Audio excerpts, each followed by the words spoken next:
सोनम रघुवंशी और राजा रघुवंशी दोनों मध्य प्रदेश के इंदौर के रहने वाले थे। 11 मई 2025 को परिवार वालों की सहमति से उन दोनों की शादी हुई थी। इस नई नवेली जोड़ी ने हनीमून का प्लान बनाया। पहले तो वो लोग कश्मीर जाने का सोच रहे थे, लेकिन वहां आतंकवादी घटना की वजह से कश्मीर जाने का प्लान कैंसिल हो गया। फिर सोनम और राजा ने तय किया कि वो लोग असम के गुवाहाटी में कामाख्या देवी के दर्शन करने जाएंगे और फिर वहां से मेघालय के शिलोंग की खूबसूरत वादियों में जाकर हनीमून मनाएंगे। उनका ये टूर 20 मई 2025 से 29 मई 2025 तक का था। शुरुआत में तो सब कुछ ठीक था। वो दोनों इधर उधर घूम रहे थे और परिवार वालों को पल पल की खबर दे रहे थे, लेकिन 23 मई की दोपहर को कुछ ऐसा हुआ जिसने इस हनीमून को एक दर्दनाक हादसे में बदल दिया। 23 मई की दोपहर करीब 1:45 पर सोनम की सास उमा देवी सोनम को फोन करती है। वो पूछती हैं कि बेटा तुम कहां हो और आज तुम्हारा व्रत है कि नहीं। सोनम जवाब देती है कि मां अभी यहां नेटवर्क की दिक्कत है, मैं बाद में बात करूंगी। इसके बाद फोन कट जाता है। ये आखिरी बार था जब परिवार वालों की सोनम से बात हुई थी। इसके बाद 24 मई तक राजा और सोनम से परिवार वालों का कोई संपर्क नहीं हुआ। सभी घर वाले परेशान हो गए। 25 मई को राजा का भाई और सोनम का भाई गोविंद इमरजेंसी में शिलांग पहुंचे और वहां पहुंचकर उन्होंने लोकल पुलिस से मदद मांगी। साथ ही स्थानीय लोगों से भी मदद ली गई। पूछताछ के दौरान मेघालय के मावलिन नोंग में एक गाइड अल्बर्ट पेड ने पुलिस को बताया कि 23 मई की सुबह करीब 10 बजे उसने एक कपल देखा था। बाद में सोशल मीडिया से उसे पता चला कि वो सोनम और राजा थे। उनके साथ 3 लोग और भी थे जो हिंदी में बात कर रहे थे, लेकिन अल्बर्ट को हिंदी नहीं आती थी। उसे सिर्फ अंग्रेजी और स्थानीय भाषा आती थी। अल्बर्ट ने बताया कि उसने इस कपल को अपनी गाइडिंग सर्विस ऑफर की थी, लेकिन उन्होंने मना कर दिया था। इसके बाद सोनम और राजा ने एक दूसरे गाइड वानसाई को हायर किया और उसके साथ घूमने निकल गए, लेकिन इसके बाद वो दोनों अचानक गायब हो गए। कोई नहीं जानता था कि वो दोनों कहां चले गए। 11 दिनों तक तलाश करने के बाद मेघालय के पूर्वी खासी हिल्स जिले के सोहरा थाना क्षेत्र में बोइसडोंग नाम की जगह पर गहरी खाई में एक लाश मिलती है। उसके दाहिने हाथ पर राजा लिखा हुआ था, जिससे साफ हो गया था कि ये राजा रघुवंशी ही है। लाश के पास एक दावम भी मिला। देखने से लग रहा था कि उसी दांव से राजा की हत्या की गई होगी। ये लाश 100 फीट गहरी खाई में मिली थी। वहां पर एक 5 फीट ऊंची दीवार को पार करना पड़ता था, जो अपने आप में एक सवाल उठाता है कि लाश वहां कैसे पहुंची थी। राजा की हड्डियां टूटी हुई थीं और उसके शरीर पर चोट के निशान थे। इसके बाद पुलिस, एसडीआरएफ, एनडीआरएफ और वहां के लोकल लोग सोनम की तलाश में जुट गए। साथ ही उन दोनों के परिवार वालों ने सीबीआई जांच की भी मांग की। मेघालय के मुख्यमंत्री और देश के गृह मंत्री तक को लेटर लिखे गए। पूरे देश में इस घटना ने हड़कंप मचा दिया था। लेकिन फिर अचानक 9 जून 2025 की रात को उत्तर प्रदेश के गाजीपुर जिले के नंदगंज थाना क्षेत्र में स्थित काशी चाय जायका नामक ढाबे पर रात करीब 1 बजे एक लड़की पहुंची है। वो बदहवास थी। उसने काली टी शर्ट और लोवर पहन रखा था। उसके बाल बिखरे हुए थे। वो उस ढाबे के टिन शेड के पास खड़ी हो गई। तभी उस ढाबे पर काम करने वाला एक लड़का उसे देख लेता है। वो अपने मालिक साहिल यादव को बताता है। साहिल उस लड़की के पास जाता है। साहिल को देखकर लड़की रोने लगती है। साहिल उससे पूछता है कि दीदी आपको क्या चाहिए? आपको खाना खाना है या कोई और मदद चाहिए? लड़की रोते हुए कहती है कि भैया मुझे फोन चाहिए, मुझे अपने परिवार वालों से बात करनी है। साहिल थोड़ा घबरा जाता है, लेकिन लड़की की ऐसी हालत को देखकर साहिल थोड़ी हिम्मत जुटाता है और उस लड़की को अपना फोन दे देता है। लड़की फोन पर बात करते हुए जोर जोर से रोने लगती है। साहिल लड़की को फोन देकर थोड़ी दूर खड़ा हो गया। इसी बीच ढाबे पर मौजूद एक महिला जो अपने परिवार के साथ वहां आई थी, लड़की को रोता देख वो महिला उसके पास जाती है। वो उसे शांत करने की कोशिश करती है, लेकिन लड़की लगातार रोए जा रही थी। जब वो महिला और ढाबे का मालिक उसका नाम पता पूछते हैं तो लड़की बताती है कि मेरा नाम सोनम रघुवंशी है। ये नाम सुनते ही साहिल तुरंत 112 नंबर पर कॉल करता है और सारी बात पुलिस को बताता है। रात करीब 1:40 के आसपास पुलिस और स्थानीय एसएचओ साहिल यादव के ढाबे पर पहुंचते हैं। इसके बाद पुलिस सोनम को अपने साथ लेकर चली जाती है। उसे गाजीपुर के जिला अस्पताल परिसर में सखी वन स्टॉप सेंटर में रखा जाता है। वहां उससे पूछताछ की जाती है। सोनम बताती है कि वो इंदौर की रहने वाली है। ये सुनकर पुलिस वालों के भी होश उड़ जाते हैं, क्योंकि गाजीपुर पुलिस को पता था कि हाल में मेघालय में राजा रघुवंशी की हत्या हुई थी और ये सोनम रघुवंशी उसकी पत्नी है जो पिछले कई दिनों से लापता थी। लेकिन हैरानी की बात यह थी कि वो इतनी दूर गाजीपुर में क्या कर रही थी। तुरंत लखनऊ के वरिष्ठ अधिकारी अमिताभ यश को सूचना दी जाती है। अमिताभ यश मेघालय और इंदौर पुलिस से संपर्क करते हैं। पूछताछ के दौरान सोनम बताती है कि ढाबे के मालिक साहिल यादव से फोन लेकर उसने अपने भाई गोविंद से बात की थी जो उसे शिलोंग में तलाश कर रहा था। इसके बाद मेघालय के डीजीपी ने बयान दिया कि राजा के कत्ल में सोनम का ही हाथ है। साथ ही उन्होंने ये भी बताया कि मेघालय पुलिस ने मध्य प्रदेश के 3 लोगों को भी गिरफ्तार किया है और एक महिला जो शायद सोनम है जिसने सरेंडर किया है। पुलिस का दावा है कि सोनम ने अपने पुराने प्रेमी के साथ मिलकर राजा के कत्ल की साजिश रची थी। कई रिपोर्ट्स में दावा किया गया है कि सोनम का राज कुशवाहा नाम के एक लड़के से अफेयर चल रहा था जो सोनम से 5 साल छोटा है। दरअसल सोनम के पिता का प्लाईवुड का बिजनेस है। राज कुशवाहा वहां पर बिलिंग का काम करता था, जबकि सोनम अपने पिता का बिजनेस संभालती थी। वहीं पर राज कुशवाहा और सोनम रघुवंशी के बीच अफेयर शुरू हो गया और उसने शादी के बाद भी इस रिश्ते को छुपाए रखा। पुलिस का कहना है कि हनीमून का प्लान भी इस साजिश का हिस्सा था। सोनम ने अपने प्रेमी के साथ मिलकर राजा को मेघालय ले जाकर एक सुनसान जगह देखकर उसे रास्ते से हटाने का प्लान बनाया, जिसके लिए उन्होंने 3 सुपारी किलर्स को हायर किया, जिनमें आकाश राजपूत, विशाल चौहान, आनंद सिंह। इन तीनों सुपारी किलर को मध्य प्रदेश से बुलाया गया था। बताया जा रहा है कि राजा की सुपारी के 9 लाख रुपए भी सोनम ने ही दिए थे।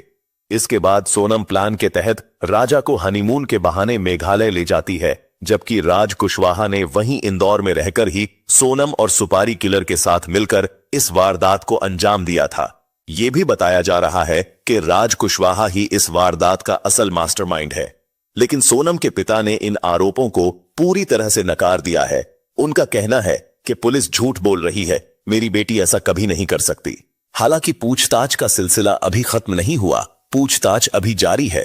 पुलिस की जांच के बाद ही इस घटना की असल सच्चाई सामने आएगी कि आखिर सोनम ने यह पूरी प्लानिंग कैसे की थी, या फिर इसका मास्टरमाइंड कोई और था, क्योंकि यह भी कहा जा रहा है कि राज कुशवाहा ही इस पूरी वारदात का मास्टरमाइंड था। लेकिन इस घटना के प्रति सोनम को लेकर देश भर के लोगों में काफी गुस्सा है।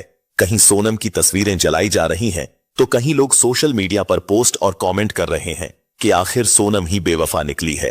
वैसे आप लोग इस घटना के बारे में क्या सोचते हो, कमेंट बॉक्स में जरूर बताएं। साथ ही इस वीडियो को लाइक करते हुए शेयर भी करें। और अगर आपने अभी तक हमारे चैनल को सब्सक्राइब नहीं किया है तो हमारे चैनल को सब्सक्राइब कर लीजिए। साथ ही बेल आइकॉन को प्रेस करके ऑल नोटिफिकेशन को भी ऑन कर लीजिए। धन्यवाद। आखिरकार राजा रघुवंशी मामले में लापता सोनम रघुवंशी का आज 18 दिन बाद पता चल गया है। लेकिन फिलहाल सोनम कहां है और उसे कहां से बरामद किया गया, और सबसे बड़ा खुलासा ये कि राजा को कत्ल क्यों किया गया। आखिर राजा और सोनम के साथ क्या हुआ था, पूरी कहानी हम आपको स्टेप बाय स्टेप बताएंगे। इस वीडियो को पूरा जरूर देखिएगा। दरअसल 22 मई 2025 को राजा और सोनम हनीमून के लिए मेघालय पहुंचे। वहां पर उन्होंने शिलोंग में एक होटल में चेक इन किया, लेकिन सोनम ने राजा से कहा कि मुझे double decker living root bridge घूमने जाना है। 22 मई को ही वो लोग चेरापूंजी के पास एक होमस्टे में शिफ्ट हो गए। 23 मई की सुबह राजा और सोनम ने एक स्कूटी किराए पर ली और नोंगरियाट के लिविंग रूट ब्रिज घूमने निकल गए। उन्होंने होटल स्टाफ को बताया कि वो लोग दोपहर तक लौट आएंगे, लेकिन फिर राजा और सोनम वापस नहीं आए। 24 मई को शिलोंग चेरापूंजी रोड पर एक लावारिस स्कूटी मिली जिसमें चाबी लगी थी। ये वही स्कूटी थी जो राजा और सोनम ने किराए पर ली थी, लेकिन ये उस जगह से 25 किलोमीटर दूर खड़ी थी जहां बाद में राजा की लाश मिली थी। पुलिस ने जब उसके जीपीएस डेटा को चेक किया तो पता चला कि स्कूटी उसी दिन उस जगह तक गई थी, जिससे पुलिस को शक था कि शायद स्कूटी को वहां पर सोनम लेकर आई होगी। फिर 2 जून 2025 को पुलिस और एनडीआरएफ की टीम को चेरापूंजी के पास वेसोडोंग में 100 फीट गहरी खाई में राजा की लाश मिली। उसकी हालत खराब थी, लेकिन कलाई पर राजा लिखा टैटू और स्मार्ट वॉच से शिनाख्त हो गई थी कि ये राजा रघुवंशी ही था। 2 जून तक सोनम का कोई सुराग नहीं मिला था। उसका फोन 23 मई से ही बंद था, लेकिन फिर 6 जून 2025 को एक सीसीटीवी फुटेज सामने आई जिसमें सोनम और राजा होटल के बाहर दिखाई दे रहे थे। लेकिन उस समय सोनम रघुवंशी फोन पर बात करते हुए बार बार स्कूटी से दूर जाती दिख रही थी। वो बहुत बेचैन लग रही थी। वीडियो फुटेज में साफ दिखाई दे रहा है कि उनके पीछे एक लाल रंग की मारुति कार आकर रुकती है, जिसमें से 2 लोग नीचे उतरते हैं। और एक टूरिस्ट गाइड ने भी यही दावा किया था कि 23 मई को राजा और सोनम के साथ 3 अजनबी लोग भी थे। क्या वो 3 लोग इस साजिश का हिस्सा थे? पुलिस ने अंदाजा लगाया कि यह पहले से सुनियोजित कत्ल है, क्योंकि दांव का नया होना और स्कूटी का 25 किलोमीटर दूर मिलना किसी साजिश की ओर ही इशारा करता था। परिवार के लोग मेघालय पुलिस पर सवाल उठाने लगे थे कि पुलिस सही से जांच नहीं कर रही है। तभी अचानक इस मामले में एक बेहद चौंकाने वाला खुलासा होता है। दरअसल 9 जून 2025 को मेघालय पुलिस को खबर मिली कि सोनम रघुवंशी को उत्तर प्रदेश के गाजीपुर में एक ढाबे से अरेस्ट कर लिया गया है। ढाबे के मालिक साहिल यादव ने बताया कि सोनम रात में रोते हुए उसके ढाबे पर आई और उसने फोन मांगा।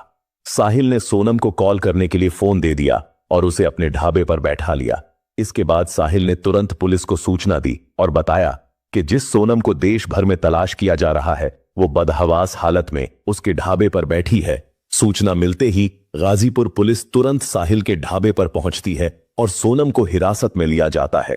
लेकिन चौंकाने वाला खुलासा यह था कि सोनम पर अपने पति राजा के कत्ल की साजिश रचने का आरोप है। पुलिस के मुताबिक उसने मध्य प्रदेश से 3 लोगों को राजा के कत्ल के लिए सुपारी दी थी। मेघालय के मुख्यमंत्री ने कहा है कि 7 दिन में 4 लोग गिरफ्तार हुए हैं, जिनमें 3 मध्य प्रदेश से हैं, लेकिन अभी एक और आरोपी की तलाश जारी है।